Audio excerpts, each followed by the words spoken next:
say hello again. Good afternoon. Thank you so much for tuning in to our second webinar of 2024 already. So a couple of weeks back, we ran a Blue Monday webinar, and this is the sort of next instalment in the mental health webinar in terms of unlocking positive mental health, the art of supportive conversation. So talked a lot about sort of mental health a couple of weeks back, and this is how you can actually start those conversations in the workplace. To introduce myself, I'm Nicole Core. I'm the marketing director here at Medigold Health, and I head up our webinar program. We have got a lot of webinars already scheduled for the rest of the year. So if you haven't had sight of our calendar, just drop it into the Q&A and we will email you a copy of that as well. Just on the subject of the Q&A, you should see that at the bottom. Please feel free to drop any questions throughout the session into the Q&A. We have got a Q&A section at the end that our panelists will do their best to answer as many of those questions as possible. We've got some interactivity throughout the webinar as well. So use the Q&A function. I think Zoe's going to give you a question to start off with to get some sort of audience participation. And then later we've got some further interactivity as well. The webinar is being recorded. We will send you a link to the recording tomorrow via email. So please keep your eyes peeled for that. And feel free to share that, share that within your organisation. It's on our YouTube channel, and we've got all of our previous webinar recordings on there as well. We don't hand out the slide decks post-webinar. They are actually a product of ours. They are actually something that we, a commercial product of ours, but we do that, send out that link to the recording so you can catch up or watch again. So yeah, without any further ado then, I will hand over to our lovely panellists. So over to you, Kath. Hello everyone, I'm Kath Wood and I'm a disability training consultancy specialist, and I lead on our products and our consultancy. So that is developing and delivering training resources on the topics of disability, neurodiversity, and of course, mental health. Over to you, Zoe. Thanks, Kath. Hello, everybody again. I was on the last webinar, and great to hopefully see that some of you have joined us again today. I also sit within the disability training and consultancy team. I am a mental health first aider trainer and have been for nearly 15 years. But also my background is public health improvement, so implementing health and wellbeing strategies within workplaces, within education, and within the community. So thank you for that. Next slide, please. Thanks, Nicole. So the aim of today's session is to help you consider what we need to think about when having a conversation about mental wellbeing, both when we need it help ourselves, so personally, and also when we are helping others. We will talk about when a conversation is needed, how we can prepare for that, and also what approach to take using non-judgmental listening techniques. And that's really important, especially because we know that professional services are not always imminently available. So we will highlight some appropriate and key support services and also cover what to do if a crisis arises. So we're preparing for worst case scenario and also when to signpost, but never to underestimate the power of signposting. It might seem like a really small thing, but actually it can mean the world to that individual. And I said there as well about preparing for worst case scenario, which is quite interesting, because I'm pretty sure that quite a few of you have maybe done physical first aid training out there, or we've heard of it, or we've done it in maybe past employment. And in physical first aid, they prepare you for CPR, so CPR skills. And believe it or not, it is a really, really, really small percentage of people that actually use those CPR skills. When actually, to be honest with you, you're more likely to come into contact with someone maybe experiencing suicidal thoughts than you are someone who requires CPR. So that's what we mean about preparing for worst case scenario. This webinar is an emotive subject and can sneak up on us at any time. So just please keep yourself safe. And if you feel that you need to talk to someone, offload, and we will be looking at some tools and support services, like I said, later in this session.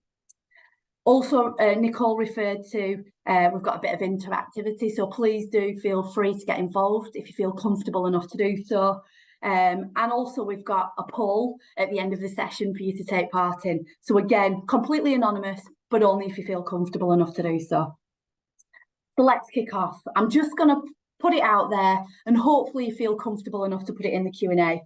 So what do we mean by this term, mental health? Because it is being banded around left, right and centre these days, and it is quite a broad sort of like topic.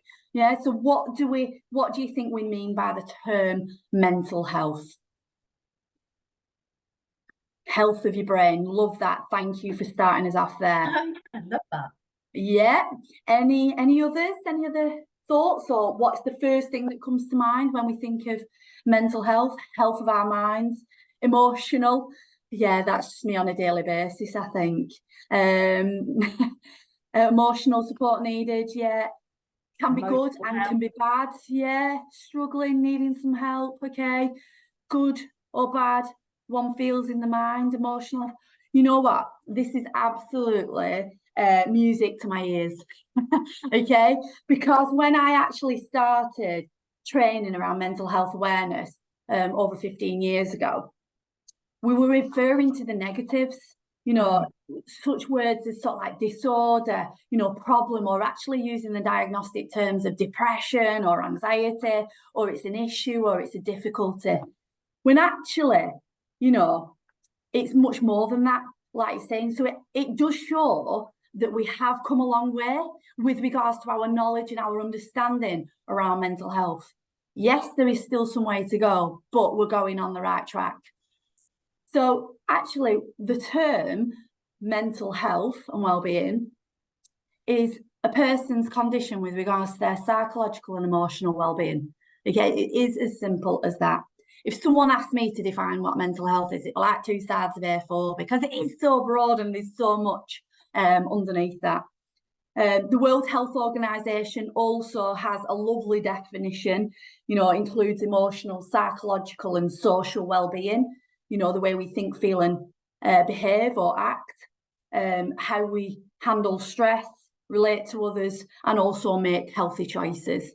That's a bit of a mouthful though, isn't it?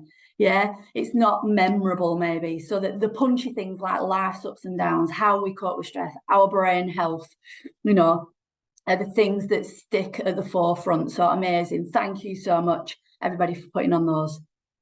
And the key thing is that, well, let's just double check. Have we all got a brain?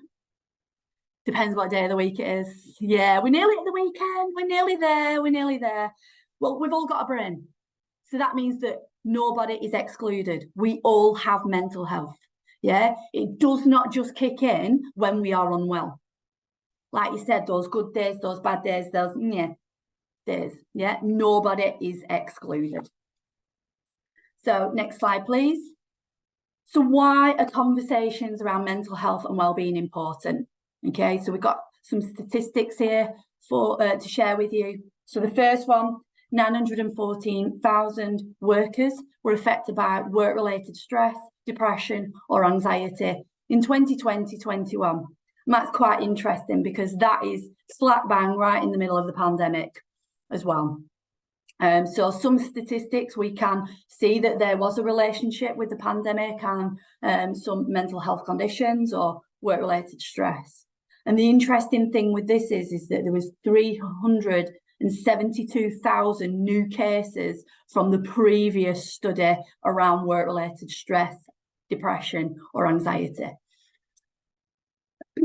Statistic 2 that we've got is 79% said that they frequently experience work-related stress, the most common cause of stress. Just to reiterate, stress is not a mental health condition, okay?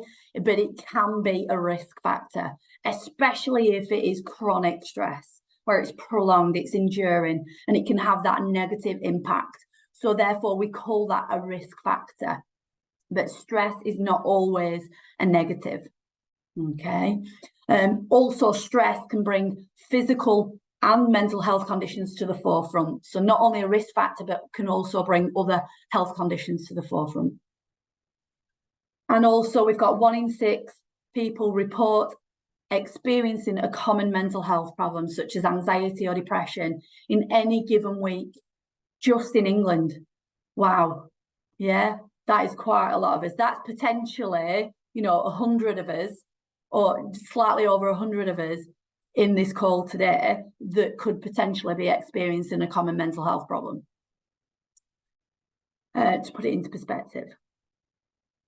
So the stats are suggesting that it's important to have conversations around mental well-being generally and also in the workplace.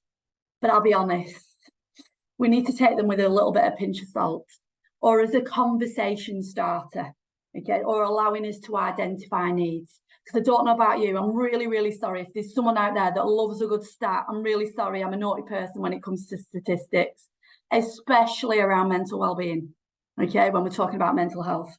Because firstly, does everybody know that they potentially have a mental health issue or a problem?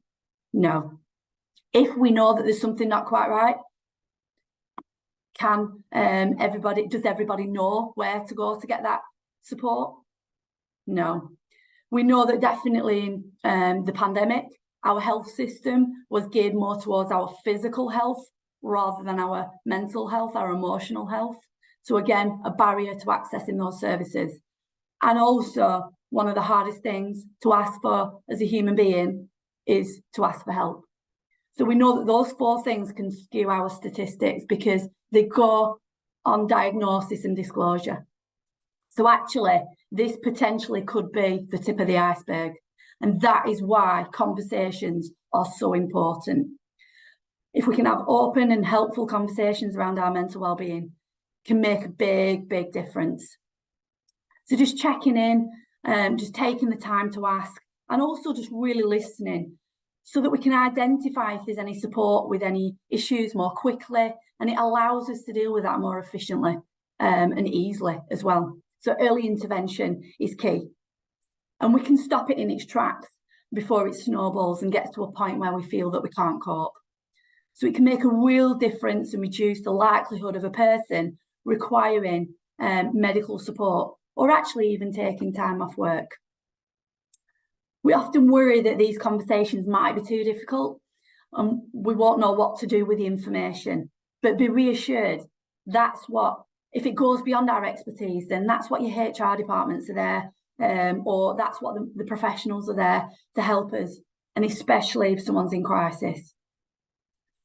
So most times through these conversations, just simply checking in, really just checking in and asking that question and doing small things can make a big difference to supporting an individual's well-being and even their performance at work. So keeping everybody on track. Next slide, please. So what's the difference between stress, distress and crisis? So we tend to use these different terms. And I've already said that stress is not a mental health condition. It can be a risk factor. But moderate, short-lived stress can be positive. It can allow us to improve our performance and also thrive, But the key thing is that it dissipates, it goes away. Because if it sticks around, that ongoing, that enduring, that's when it becomes unhealthy. And that's when it can start affecting our day-to-day lives, work and relationship. So some signs and symptoms maybe to look out for at the stress stage is irritability, sadness, worrying about the future maybe, lack of energy, or maybe having difficulty relaxing, headaches, tension, or even something around the digestive system, so like disrupting the normal patterns. Stress can turn into distress when the demands we experience exceed our resources to cope. So it's stepped up a gear.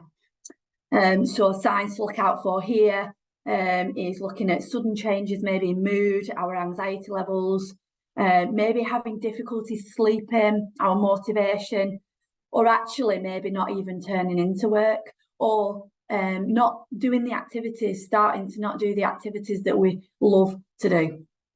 And maybe how we're communicating is changing dramatically too. Whether it be our genetics, our life experiences, or the shame that keeps things inside, we might not get the help that we need. and might find ourselves in a state of crisis. So this can include extreme anxiety, such as panic attack or that breathlessness, a loss of contact with reality, more commonly sort of like seeing or hearing things, maybe engaging in self-harm, maybe thoughts of suicide, or having intrusive thoughts. Okay, so that's the differences between the 3 different stages. Hopefully we identify it pick it up at the stress stage, so we can identify when a conversation may be needed. Okay, so next slide, please. So these are some potential opportunities when we may need a conversation. As adults, we tend to forget that we still go through transitions and how these affect us. You know, I'll be honest, you know, even just my children starting school, I did not think that would have affected the way that I think, feel or behave. But it was only on reflection that I actually saw how much of an impact that had on me. But some others, it is about spotting that individual change. What is not the norm for you? Also, thinking about if it's starting to affect your performance. Are you looking a little bit like a busy fool, or, you know, we're looking busy, but we're not actually achieving anything? So if our performance is dipping, is another prime opportunity. And like I said, around adverse life events, I mentioned mine around sort of like children starting school, but this could be a bereavement, this could be moving house, this could be a change in health, relationship changes. I know sometimes we don't want to maybe think, we sort of like tend to think, right, I'm not sharing my personal things in work, but actually sometimes it's really important that we give the heads up that these changes are happening, especially if there are changes in our performance and who we are, can be a real sort of like look out for other people around us. Definitely when we are returning from sickness absence, you know, so how can I be supported in the workplace, potentially identifying triggers, which Kath will link into later on in this webinar. But definitely coming up to an appraisal or a review are always good opportunities to share how we're thinking and feeling, and if there are any obstacles that we're having difficulty overcoming. So how to reach out and talk to others. So let's move on to who we can reach out for support. So Kath will look from a business perspective. I'm coming in from a personal perspective. Having the first conversation, we know it's difficult, but it'll be worth it because of the support that can be offered to us.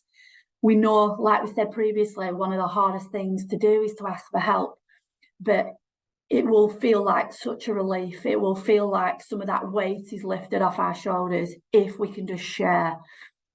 And that is a massive strength. That is not a weakness, that is a strength. Being able to share and reach out. So we can share and reach out to our friends and family. We know that sometimes we don't want to do this because of the fear of adding more onto them, or that feeling of embarrassment or shame, or that they're gonna think any less of us. But more than likely, these are the people that want to help us the most, you know, and can make a massive difference, especially on our inner circle. We've also got talking to a doctor. At some point, your symptoms may start to impact your life significantly. So the earlier we can do this, the better, so they don't have that significant impact. So we may need some medical support, or even just to sort of like, just confirm that niggle that it's this or that. And they are the professionals. They can pass you on or refer you to the right secondary mental health support services or therapy if required. So yes, we've got mental health support services. So teams such as the community mental health team, if you do get a diagnosis, or a community psychiatric nurse, also known as a CPN, a psychologist or an occupational therapist or a counsellor. You will be appointed as a care coordinator, and that will be your regular contact to help you stay on track and help plan your care. We've also got talking to a line manager. They can refer you to your employee assistant programme or internal occupational health if that is available. But this is key, especially if your symptoms are starting to affect your work. So that can help explain any absences or change in your performance at work. And it will provide the opportunity to discuss any workplace issues that are maybe affecting your mental well-being or any changes you might need. And then finally, we've got our community peer support groups, which we're going to touch and explore on these further in the presentation. So finally, from me, preparing ourselves can be really important and giving us that extra little bit of confidence to take a big positive step towards asking for that support, that help. And we can do this by being aware. Our body has a way of telling us that we are at that stress, we're at our stress tolerance level. So the more in tune we are with those signs, the better. Like I say, that early intervention, we can stop it in its tracks before we feel that we can't cope. Not dismissing symptoms as normal as well. It's about what's normal to you. Has there been a change? Can we pinpoint why there's been a change too, maybe? Thinking about who is the best person for you to reach out to and what kind of help do we want and need. But definitely, if we can plan and make some notes, that's a really good option, especially if we struggle maybe putting it into words, maybe writing it down might make it a little bit more clearer for us. And also seeing it on paper might be a bit of a realisation too. But I think the key thing is trust your gut, like we say, don't overthink it and just reach out, even if you think it is that little niggle. We know that talking about mental health isn't always easy, and sometimes it's even harder to really say how we feel. But a conversation has the power to change lives. And the more conversations we have, the better it is for everyone. So Time to Talk Day is the nation's biggest mental health conversation campaign on the 1st of February. And it happens every year. And it's a day for family, friends, communities and workplaces to come together to talk, listen and change lives. And Kath will introduce you to some of those tools and resources shortly. So I'll pass you over to Kath. Thank you very much. Thank you, Zoe. So obviously Zoe is considered looking at it from the benefits of an individual reaching out for support towards the end there. And I'm going to really take it forward now to look at the best approach we can take should we need to have a conversation with somebody else about their mental health. So as Zoe mentioned, we are going to be talking about distress, crisis and the topic of suicide. So just in case to warn you, that will be covered in my section. So any of us can be in a position where we see somebody, we're working with somebody, we've got a friend or family member, and we think we could or should have a supportive conversation. We might be approached by somebody, it might come up in conversation about other things. So sometimes it comes up in work reviews, for example, or actually we've spotted some of these signs and we know that people are perhaps moving in from that stress to distress and potentially towards crisis. And we need to ask somebody if they're okay and if they need any support from us. This conversation is going to happen in our personal and professional lives. We could come across somebody in the street who is in distress. We could have a friend or family member. It could be somebody that we know really well or an acquaintance, and it could be a work colleague. So now let's have a look at the conversations and how we could take that approach forward. So if you're going to have this type of conversation, there are a few practicalities to think about. Privacy, a quiet, private space is really important. If it's in the workplace, then you might need to take it off-site because some workplaces you don't have a room that's suitable, or people might feel a little bit worried about people knowing what's happening or what's happening in that conversation. Make sure that you and they have the time to speak. Sometimes, obviously, it comes up in conversation, you have to deal with it at the time, but where possible, you need to plan ahead and maybe, if in the workplace, thinking about arranging some cover or the timing of that meeting to make sure that everybody's available. Thinking about making sure that there's no interruption. So turning off your phone, putting a do not disturb sign, just something so that you can actually be undisturbed. If you can, and if you know this is going to happen, you might want to do a quick bit of research or take some information into the conversation about services you think might be helpful, just in case. And thinking about the relaxed atmosphere that you want to set up. If we're in the workplace, sometimes the setup of furniture is quite formal, so we might want to sit next to the person or across a corner of a desk rather than opposite them, just to kind of make that atmosphere more relaxed. But it's much more than just the practicalities. We need to think about the right communication approach that we need to take to these conversations to make it easy for somebody to open up and talk, because it's not an easy conversation for either party. However difficult you think it might be, however you keep thinking that it's going to be a difficult conversation, just have it. Don't put it off. Each time you have this type of conversation, you'll feel more comfortable about it. Sometimes we worry more about it than we actually need to. Again, plan ahead, make sure you have the right time and space to have it. Think about using your open questions where you can. That really allows the person to tell you more about what's going on for them. It really values also what they're going to say. And obviously you can learn a huge amount by people telling you their story rather than you asking lots of questions. Sometimes we do need a closed question though, because that can clarify things or move the conversation on if we need to. Practice really good active listening. Show that you're interested, show that you're listening, and allow the person plenty of time to talk. We obviously need to be compassionate and understanding. And sometimes people say things that we don't agree with, or we might dispute what they're saying, but we need to not confront or dispute or disagree in that moment. You may need to agree to disagree, but just let them have their say in what they want to say.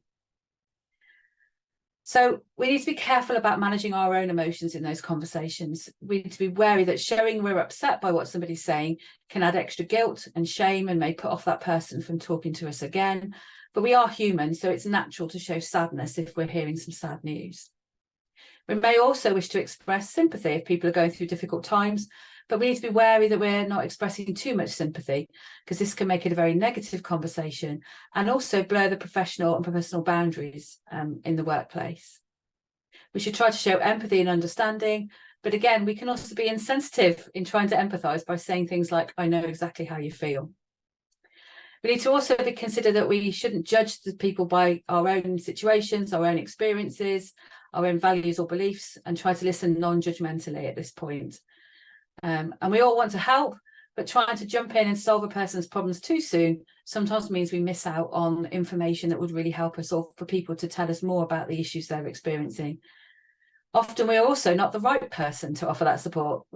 Zoe's talked already about signposting, and signposting was particularly beneficial when it's not related to work, when there's issues that are beyond the workplace. So things like debt problems, family issues, those kind of things, as well as counselling and mental health support, sits outside of our responsibility. So signposting is a really important part of the conversation. We also want to not jump in too soon with the solution. We want to work through with that person for them to find their own solution, so they're better equipped to deal with future issues and problems they might have. So now I'm going to move on to talk about distress and crisis and the risk of suicide. It's a difficult topic, but it's an important one to consider, because there is a chance that if you're having a conversation about mental health with somebody, that you may be concerned about their well-being and feel that they are in distress or even at risk of suicide. So we're going to briefly cover it now, but I'd really encourage people to consider some specialist training like mental health first aid or even suicide first aid. I think it's really good that there's some key expertise within a business around this topic. So if somebody is in distress or crisis, then it's important that we take action. And this is to ensure they get access to professional mental health support. What you do depends on how severe and immediate you think the risk is. However difficult it is, if you suspect that somebody may harm themselves or is considering suicide, then you do need to ask them if they're thinking about self-harm or suicide. It's not an easy question to ask, but it's the only way you're really going to know how serious the situation is. If they say no, then you should stay calm, give them the opportunity to talk, listen non-judgmentally, as we've said, give reassurance, but encourage them to actually seek support from their friends and family or from professionals, because obviously people are still having difficulties. I'll talk a little bit more about those signposting options later on. If they say yes, that they have considered it or are thinking about it, then we need to try and find out if they have made a plan to complete suicide or taken any action which has harmed themselves. Based on this, If you suspect they are in immediate danger of harming themselves, then we need to try and get them some immediate emergency help. Call for assistance to somebody nearby to support you with this. At this stage, it is an emergency situation. Zoe likened it to physical first aid and CPR. We're in that situation where potentially somebody's life is at risk. So we need to dial 999 and treat it as an emergency. Follow their advice. And if possible, make sure somebody or we stay with them until that professional help arrives. So this is really about keeping them company, maybe trying to kind of be reassuring. And we do need to do our best to prevent that person from accessing anything which they can use to hurt themselves. But we please do not put ourselves at risk in that situation. Again, the approach is to keep calm, be reassuring and listen non-judgmentally. We're not at this point probably going to go into any kind of problem solving. We're just going to be listening and keeping them company and keeping them safe. Sometimes these types of conversations might happen and you'll be speaking on the phone to them, or somebody will have a conversation with you and then you'll just have this nagging feeling that something's not quite right and they've gone home and then they don't reply to calls or texts, or maybe they don't turn up for work the next day, they don't respond when you're chasing them. And it's really important that we have got a genuine concern and that that person is not safe and well, that we do have an option to request a safe and well check. That's done by phoning 101. And asking, and that means that somebody from the police or ambulance service visits their house to check on them. What that does mean is that we shouldn't use this unnecessarily, because obviously it takes away genuine police resources from other incidents they could be dealing with. But if we've got that real concern that from the conversation, the information they've given you in the conversation, then we need to act and make sure that somebody goes to check on them. If this type of conversation happens at work, then obviously there's usually some company policies or processes to follow afterwards. Obviously, you're dealing with an emergency situation. Again, where possible, you need to engage with somebody else for some support in the workplace. So this might be somebody from the safeguarding team, for example. It might be a senior manager or your line manager to ask for help. It might be a mental health first aider if you've got that within the business. So where possible, so reaching out for that other support to help you through this situation would be really, really helpful. At the end of this conversation, even if it turns out that they are not in that distress or crisis, it's a difficult conversation for you to have as well. So it's really important that we actually think about looking for support for ourselves after this conversation. It's a challenging thing to go through. Hopefully, this kind of crisis intervention and situation is a rare occurrence.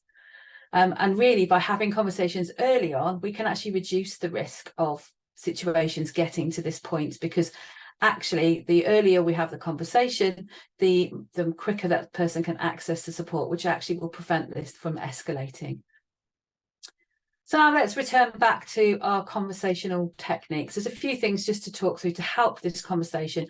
I think we need all the help we can get, because we know it's going to be a difficult thing to tackle, certainly the first couple of times you do.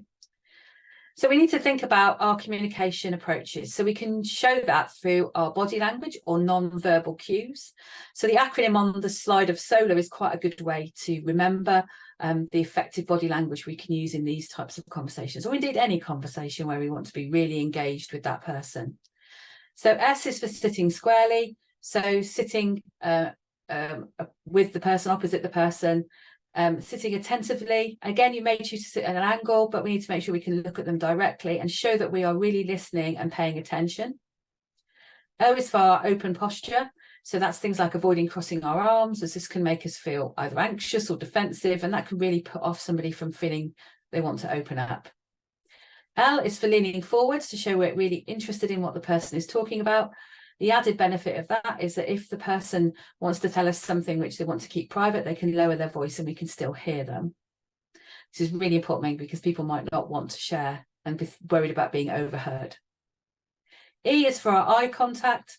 So again, maintaining eye contact shows that we're interested in listening to what the person is saying. So obviously not staring at a person, because this can make them feel uncomfortable, but good positive eye contact to show that we are really engaged in the conversation. And R is for relaxed body language. And I've just said this is a difficult conversation, so this is easier said than done. Where possible, we need to show them that we are relaxed, we're reassuring, we're calm. It shows that we're not in a rush to escape or get away, but we're letting them to talk at their own pace and we've got time to listen to them. It's really important because this shows our interest. And again, looking at our active listening is really about hearing what they're saying and really kind of engaging and building that rapport with the person so they feel able to open up and discuss things. We can also use some verbal techniques, and motivational communication is one of the ones that could be really helpful. And this has 4 stages to it, really, to help that person feel comfortable talking to us. So exploring is using our good open questions, as we said before. So things like questions that start with what, how, when, where. Be careful with why, because that could also be a bit judgmental. And we could use our TED questions. So tell me about, explain how, describe how. Then we move on to reflecting and affirming. They're probably done alongside each other rather than just in that order. But reflecting is repeating back what the person has said or summarising a mini summary of what they've just said. This shows that we've really listened, but also helps clear up any misunderstandings, which is really important because later on that affects the relationship and the rapport that we've built in the conversation. And affirming is about giving recognition and feedback. So saying things like, I can see this important to you. Thank you for sharing what you've shared with me. Can really help people to feel more comfortable to talk on further and tell you a bit more. And by telling you more, that means you can help them better. And finally, specifically in a work-related situation, summarising is a really key part of the conversation, because actually it gives you a bit of a review of what you've talked about, and a bit of the next steps. So if you've agreed to meet again, or you've agreed to take some actions, you might go and research something, they might have gone away to make an appointment with their doctor. By summarising that at the end, it means that the important stuff is not forgotten. So Zoe mentioned earlier about non-judgmental listening, and this is a key part of the mental health first aid training. I thought it was really important just to recognise the importance of not adding our own kind of experiences, prejudices, judgments or assumptions into the situation. So non-judgmental listening is really listening without judgment. Sounds really obvious, but that's really about separating our feelings on a subject when we're listening to somebody else. And one of the really good ways of helping to understand this is called the frame of reference. So this was coined by Aaron and Jackie Schiff, and it's certainly a big part of the section in mental health first aid about non-judgmental listening.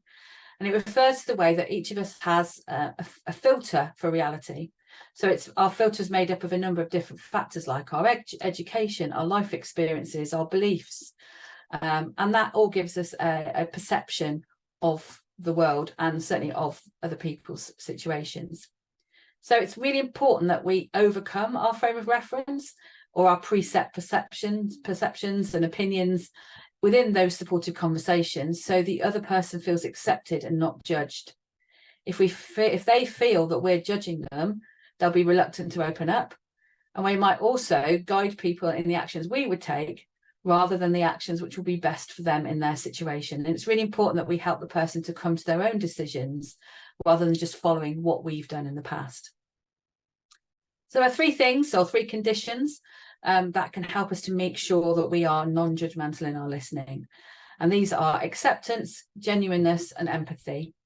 So acceptance is about understanding the other person may have views and experiences that are very different from ours, and we must accept, respect, and understand their perspective. Genuineness is about being sincere, honest, and showing genuine interest in what they're saying. And again, we've already heard about our motivational communication and our body language and helping to do that. And finally, empathy, understanding the other person's experiences, imagining ourselves in the person's situation, but not inserting our own experiences. And this is really helpful if we do lots of really good open questions, we can actually start to understand more about their experience, and it's less about our experience.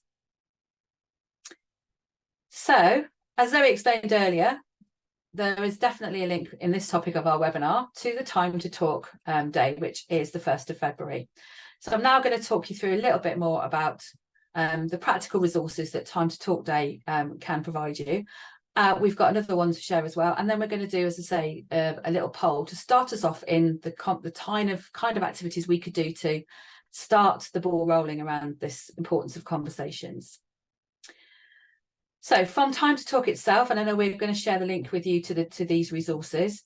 There are a few that I've just put on the slide, which I thought would be useful to talk you through, so you can use them next week in the workplace. So there are 4 here on the slide, but they also have posters and marketing content as well. So there's lots more on there as well. So there's a leaflet which talks you through some simple talking tips. There's a true or false quiz to get people talking about mental health. There's a mental health bingo activity and a fun game, which I don't know if anybody, I can't explain what it's called, where you used to kind of open up different options on this. It's a foldable game. You'll see it on the slide. It will make more sense. I think they're a chatterbox. I think they're called a chatterbox. Yeah, so it basically means that you whatever you open it up on, it gives you a challenge to go and make a difference to somebody's mental health by what you're going to do for them. So really, really interesting things, just to kind of quite a light-hearted way to introduce the topic, because it can be quite uncomfortable for people. So if you can kind of introduce it with some of these activities, it can break the ice a bit. On the next slide, we've got one which we have shared from Mental Health First Aid England. So this is called Take 10 Together. And this is all about how to have a meaningful 10-minute conversation with a friend, family member, colleague, or anybody else about their mental health. Again, we can share the link to this as well. And it's a really good resource, which comes from a fantastic programme, which obviously Mental Health First Aid there is mentioned. And it's really important that course is something that you consider as a workplace, because it really helps people to have that additional knowledge and skills to be able to intervene if somebody is experiencing a mental health issue. And that expertise, that extra level of expertise, is very useful for other people in the workplace to come to and ask advice of, and to help people to have a different access to signposting than just their line manager in the workplace. And this is one of the programs we delivered. I'm going to talk you through a couple of the other ones as we go a bit later on. So as Zoe said, I'm going to talk about it from a workplace point of view. So I think it's important that we recognise the importance of managers in these conversations. So just want a couple of minutes really to consider the approach that a manager could take to that conversation. Many managers worry about having this type of conversation. They feel ill-equipped. They worry about getting it all wrong. They worry about saying the wrong thing. There's just a few tips here that managers that could take away that could hopefully help them to feel a bit more confident. Essentially, as a manager, your main role following a conversation is signposting. So this is about making sure the colleague accesses the expert professional help that's available. You're not a trained counsellor, so you shouldn't be trying to directly support or counsel a person through their issues. So take that responsibility off your shoulders. Instead, it's important that you are knowledgeable about the support that's available, not just the phone number, but what's involved in it, and then help the person to choose that best option for them. The one responsibility you do have as a manager is the workplace, and that's about making changes or adjustments to the workplace. So this could be to remove triggers or to help somebody to manage their symptoms. And really, we want to be doing everything we can to keep somebody in work, because being in work is good for your mental health. Simple changes can make all the difference. And it's really important that we arrange follow-up meetings to discuss those adjustments and if they've been effective, and also to check if our signposting has been effective and helpful, because if it's not, we may need to provide further information. You're not alone as a manager. You can seek advice and guidance from your HR team, from other managers, or from mental health first aiders if you have them in the business. And there are also some workplace support services, which Zoe referred to earlier, that it's important to know you could use if you have them available. So you've got an employee assistance programme. So many businesses have a helpline that staff can access, which offers free and confidential advice, not just around emotional and mental health issues, but maybe around some practical challenges around finances, legality, family problems.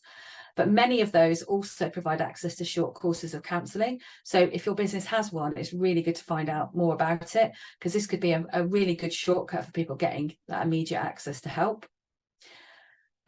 Occupational health teams. So if you have an occupational health service, they're responsible for helping to keep people physically and mentally well at work.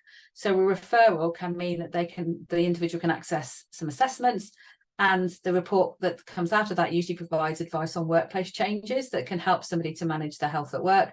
So as a manager, that gives you some expertise to help you with those adjustments at work. It's also worth looking at if you've got any resources or e-learning on mental health on your learning or training platforms, and also if you have any wellbeing related employee benefits that people can use. Again, it's all about building a toolkit of the options that person has to get some support. So it takes the responsibility from you to being the problem solver to actually being the coordinator and almost the funnel for people to access that right support. So I talked a little bit about our training, mental health being first aid being one of them. I just wanted to follow up and showcase a few of the other ones. So on the next slide, we've got just a few of our different mental health programs, and you can see they cover a wide range of audiences. Key ones for me, just having talked about managers, is mental wellbeing in the workplace, which is our course for managers, and that's really about increasing knowledge, skills, but most importantly, confidence around this topic. So actually, managers can go away with more confidence to have a conversation, and we've heard so far how important that conversation is. As you see, there are lots of other programs that we offer on the topic. So if you want to get in touch and talk about any of those programs or find out more, please do so. We talked about signposting, and Zoe's mentioned earlier that we're going to talk about some organisations. So outside of the ones that are provided by your business itself, we've just put a few on this slide, and there are many, many more out there. So just a few ones to sort of highlight. Obviously, the Samaritans providing that 24-hour crisis support line, always useful to be able to have a poster up around the workplace around that, so people are reminded they can reach out for help. A couple of other organisations like Sane and Calm also have helplines, crisis helplines, and they are evening helplines. And both of those have online chat available as well. Shout is a text support service, so if people don't want to talk about their mental health but want to reach out for support via text, they text their situation and they will get text support back. There's a few different mental health charities on there, like Rethink, Mind, and The Mix. The Mix is a particular one focused around young people. We've obviously got NHS on there as well. So NHS Inform is the Scottish version, which is a little bit more palatable, I find, to read. There's also Every Mind Matters, which is the NHS self-help site. Lots of apps on there as well. Happify, Silver Cloud, Thrive, Insight Timer, Headspace, many, many different ways that people can access daily tips, good advice around mental health and wellbeing, or guided audios if they want to try meditation or mindfulness. And another one I want to highlight really is the Hub of Hope. So if you go onto the Hub of Hope, you can find out what are the local support services to you using your postcode to search. So some really fantastic things on there. Silver Cloud and Living Life to the Full are online versions of cognitive behaviour therapy. So that's a bit of self-help around retraining your brain to see the world in a bit more of a balanced or positive way. So there are many, many more resources than I can just put on one slide. But what I would say is to choose a selection and make sure that is on your intranet so people have immediate access to that expertise, so they don't have to Google it, they've got the information. And you could always create a poster, again, put it on the back of a toilet door, for example, because that's always a good place to catch people when sort of you've got a captive audience, if you like.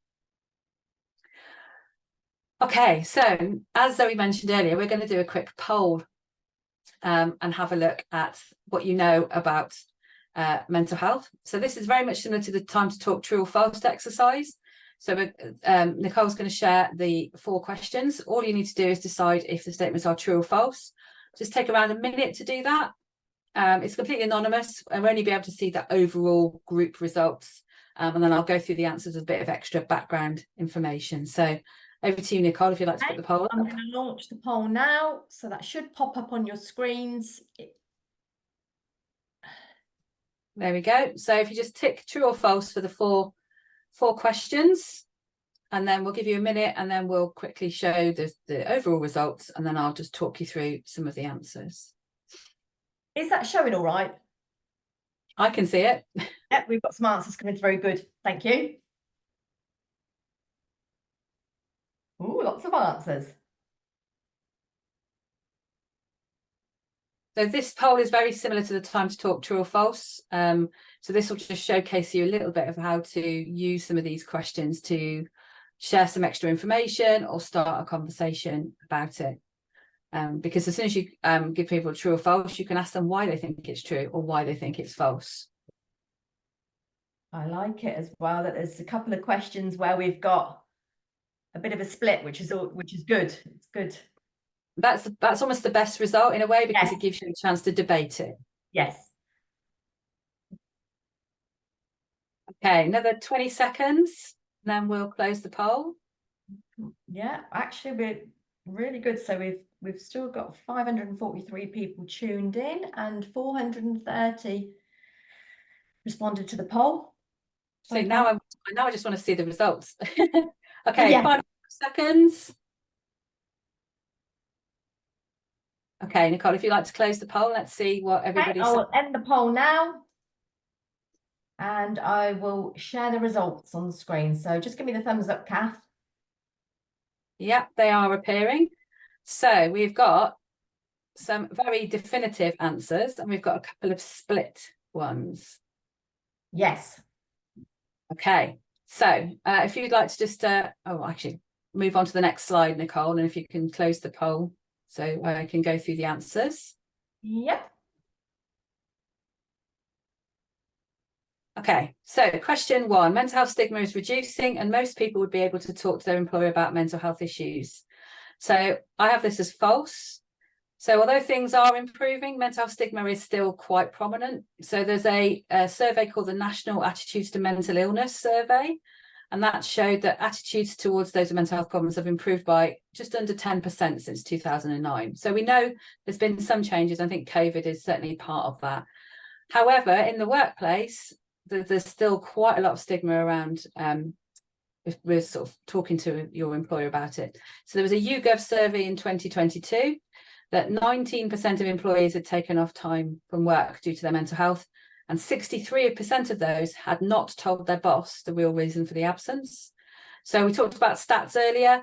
If your disclosure stats and your absence stats are saying that mental health is not a big issue, you might want to reflect on the fact how true that actually is. And Mind's 2021 Workplace Wellbeing Index found that 58% of those who experienced poor mental health felt confident they would be supported if they disclosed this to their employer, and 46% who did disclose their mental health problems to their employer felt their situation stayed the same and nothing improved. So how we talk about mental health and the language used will affect how comfortable people feel to talk about their mental health. This is true, as 100% of you said. So negative language increases the stigma and actually can prevent somebody from feeling comfortable to speak up. So we might not know who is experiencing symptoms. We might not know who is overhearing us. So being careful about the language you use about mental health is really important. Terms such as nutter, schizo are extremely offensive. And even using the term suffering from can add to the negativity and stigma around mental health. So things we should say instead is experiencing or diagnosed with. Third question, mental health conditions are quite rare and less common than many physical or neurological conditions such as diabetes, asthma and autism. So this is false. So we have 8% of the population with mixed anxiety and depression, 6% with generalized anxiety disorder, 4% with PTSD, 3% with depression, 2% with phobias and 1% with OCD. So put these together and accounting for people with multiple diagnoses, that's around 15 to 20% of the population. And for diabetes, it's 8.6, for asthma, it's 8.3, and autism, it's 1.1. So obviously, that's based on diagnosed conditions, and we know from the stats earlier that the figures around people who are experiencing symptoms but not actually with a diagnosis are considerably higher. So definitely a false on that one. And finally, most mental health conditions develop in adulthood. This probably of all the stats is the one that's the saddest one to talk about. But according to the National Comorbidity Survey, over half of mental health issues begin by the age of 14 and 75% by the age of 24. And the Mental Health of Children and Young People survey in 2020 found that 1 in 6 children aged 5 to 16 have a probable mental health disorder, and that's up from 1 in 9 from 2017. So we focus on mental health in the workplace predominantly on this, but I hope you can see that the conversations about mental health are important for everyone, young and old, family and friends of any age. So I hope you think about time to talk, not just starting conversations in the workplace, but actually beyond that into your personal life, and not just on the 1st of February, but well beyond that. And that's the end of my bit. So over to you, Nicole, for any questions, which I feel like we have to answer many of them after the fact, but hopefully we've had a few interesting ones you can talk us through. We have. It's just that actually because we had such a full agenda, we've only got a couple of minutes. I'm conscious of the time, but thank you so much, Kath and Zoe. That was fantastic as always. I've learned something as well, as I always do on these things. There's a question actually from Andy. Thank you, Andy. I'll just put this out there. Obviously, a lot of it was about asking for help, reaching out for help. And Andy's asked, is there any advice on overcoming the male stereotype? Because that is obviously still quite difficult for men in the workplace or in life in general to actually reach out and ask for help. So have you got any sort of suggestions on that? Kath, So like you want to jump in So there. I would say for time to talk, particularly if you are in a male dominated workforce or you're concerned about the males in workforce, maybe actually looking at some case studies and examples where people from public life have talked about their mental health, or if you've got any men in the business who want to talk about their own experiences. So actually a case study or somebody talking about their own experiences might be enough to kind of reassure people that it's okay and it's not going to affect their macho or masculine identity by being open to talking about things. So I would say using some case studies or examples would be a good way to break down that stigma. Yeah, really good idea. Also, to add into that, we've got Andy's Man Club. Also, they're really a big organisation, which is just purely men that meet every week. So they're really taking momentum with an increasing in numbers of clubs around the country. So if you go on their website, that's male-dominated conversation. And a lot of the external support services that we offered also have male peer-to-peer support groups on there as well. So have a look at the Hub of Hope. That's a really good one that might be able to help with that as well. Fantastic, thank you. And just another quick one before we finish. Molly has asked, if you needed to ask for a safe and well check, should you inform the employee that you are arranging this? So if you've got like a welfare check, you're concerned. So safe and well check is for when you can't get hold of the person and you can't speak to them. So it's when they're not with you and they're not replying or in contact with anybody. So you wouldn't tell them you're doing it. It would be because the whole point is that you can't tell them because you can't get in contact with them. So safe and well check is when you've got concerns and they're away from you. Yeah, Okay. one thing to add to that. Yeah. Yeah, one thing to add to that, Nicole, if it is in a workplace and you aren't able to get in contact with a colleague, I would be, and you've got concerns, I would be sharing that with safeguarding or your manager if it's on a workplace perspective. And some organisations have policies that you contact the next of kin, or they have their own processes that you go to before you go to the safe and well check. So check if your business has got a process that you should follow. But it's in genuine concern that you think that person is unwell and unsafe. Okay, thank you. Just a very, very final one, actually. It's an anonymous attendee that's popped this in. If you were talking to someone online, which is obviously very common in today's workforce, and they say that they feel suicidal, do you tell them that you are calling someone further for help? Do you want me to take this? Can do. Okay, so confidentiality does not apply around suicide, and that is because we want to keep ourselves safe, the person that's asking, as well as also them. So honesty, just talking through whatever you're doing within that situation to try and help that individual. Yeah, we need to tell someone and be open and honest around that. And if they then obviously go off the phone, or if they then walk away, we've still shared our concerns and raised that in the right channels. Again, linking back to the previous question that Kath said about safeguarding policies and procedures within the workplace. So making sure that you follow those appropriately. If you felt that they were an immediate danger to themselves or others, then it's your 999. Okay, thank you. That sort of leads me to the end then to say big thank you to our panelists, Zoe and Kath.